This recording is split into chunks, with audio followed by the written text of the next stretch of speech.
closer. Hey, we're live. Hey, good morning. It's about 9:12 on Sunday, and this is the 5am Mester Scrum Show. Not 5 a.m., but it's Sunday, and I wanted to finish a book. Anyway, and we're going to talk about that. It is our 362nd episode, so I should put something out. I'm going to get up really early. I think I'm going to do a premiere thing for Wednesday. Go live on a 365 episode is going to be Wednesday, July 22nd. So maybe I'll post something up there for what we're going to do. Maybe we'll do some crazy stuff live. I can't do that. Anyway, this is the 5am Mester Scrum Show. I am Greg Mester, Scrum Master and Agile Coach, and I'm here to talk to you about Agile and Scrum in a practical and tactical way. It is 9:13. I just got a phone call from the local electric company saying that they're going to turn the power off because I think they put in some bad, what do you call them? Transformers. They did a whole replacement. We've been getting a couple power outages, so I wonder if they put some bad transformers. So again, 15 minutes. I got to get this done in 15 minutes before all the power goes out. Don't have access to YouTube and can't post it. So we might talk a little fast, but bear with me. So I finally finished my Fixing Your Scrum book, and that's kind of why I was late, because I'm like, I want to get this done. So the idea I was going to get this done. So I finished reading all the chapters this week. It's a very good book. Maybe I'll do a review on it just to share some thoughts on it, what I like about it. But I got some ideas from reading it, and I like reading books and then come up with things that I've seen. It reminds me of stuff that I've seen and that might be good to share, that it might have a slightly different twist. Either I agree with it and I'll say, hey, this was a real good thing out of the book, or I'll say I'll add one more thing to what they had to say or something like that. So anyway, on that note, on page 169 of that book, talk about release dates, and they're talking about that. But I love this quote because I use it. Truth is, there will never be a time when your team isn't under pressure. It is so true. A lot of times I say we're always busy, right? That's why I try to work let me see, is it going to go in the next one? But later on in the week, I'll kind of reference where that comes into play. But I always try to, as a coach, free up that half hour. If I can free up a half hour, then I use that half hour to help them get back to improvement process. I reinvest it, just like money. Like if you make money, you're starting the money. You don't take money out of the business right away. You reinvest it in the business so it'll grow. It's the same thing with Scrum and Agile and any kind of change you want.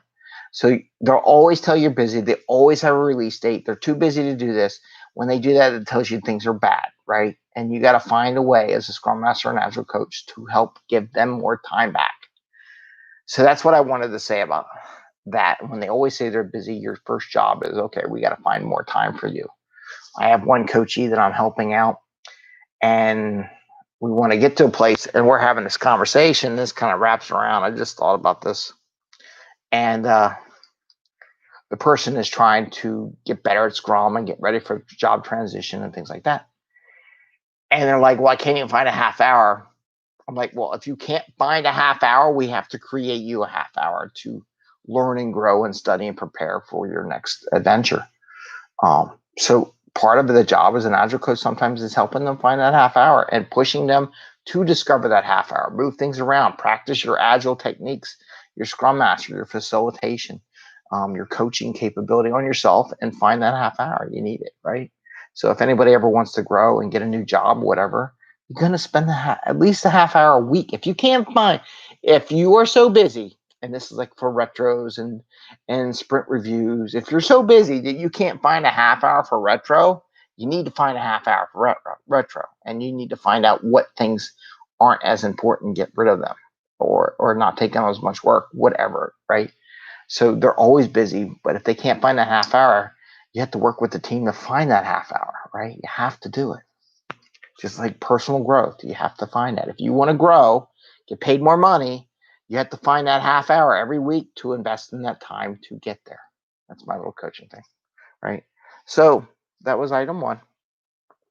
And we are talking a little fast because it is 9:17, and again, they're going to turn off power in about 15 minutes. We'll see how accurate they are. Hopefully I'll get this in.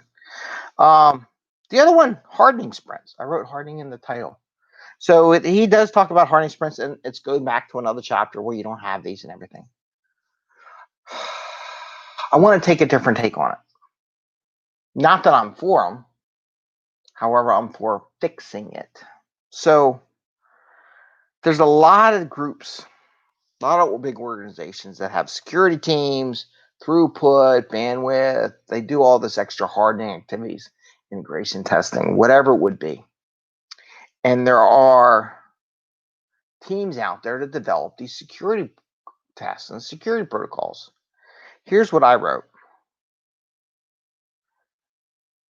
They should be crafted. So when you are a security team and you're doing sprints, the right security software to test vulnerabilities and stuff like that, you should be crafted it so that every sprint out. So let's say you don't have all the security, new capability, brand new, it ain't in there. It's only going to be tested at the hardening sprint because it's not available yet.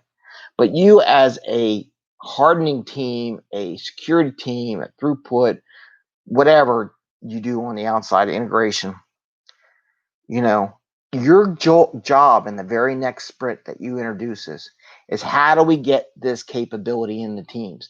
Every time you come up with a new capability, a new test, the job of those group is I need to get it in the teams because that's how they test it and give a good definition of done so that these hardening sprints don't have to happen. Maybe you develop some code and you present it in one sprint so you can see how it looks for these vulnerabilities. The next sprint, how do we get it out into all the teams? So you need to design this stuff for team usage. So that's where my difference is on the hardening sprint. There is times when there are specialties that people have to do that other people don't have that are really skilled. They're amazing, scary, amazing. But what they have to do is find ways to take that capability and push it down into the team so that they can run these scripts and everything in their dev environment. So, excuse me. In their dev environment, I'm petting the cat. Maybe I need more water. I'm talking too fast. Anyway, so you got to push it down, right? So, I got. Sorry for the pause. I just need a drink of water because I do. I apologize for that on live programming, but it is it. It is hot here.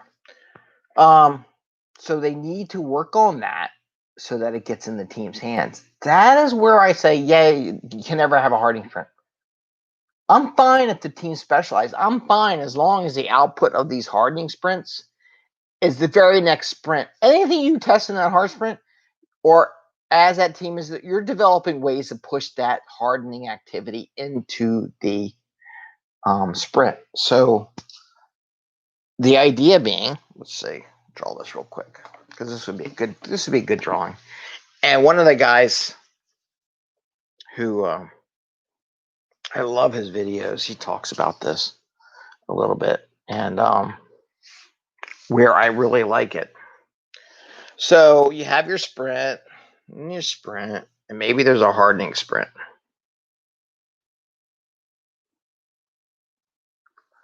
Right? Maybe there's a hardening sprint 1, sprint 2, sprint 3.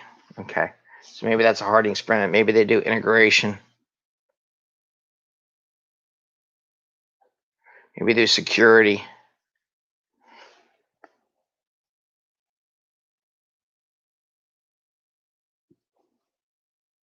Right? So maybe they have that. When you're done this sprint and you write this to do this testing, you need to get this stuff back into the earlier sprints. So whatever you come up with, your output goal needs to be there. If you're an individual team that does security team and you're a security team,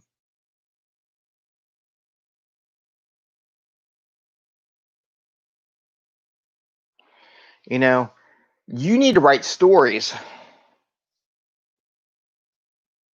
to push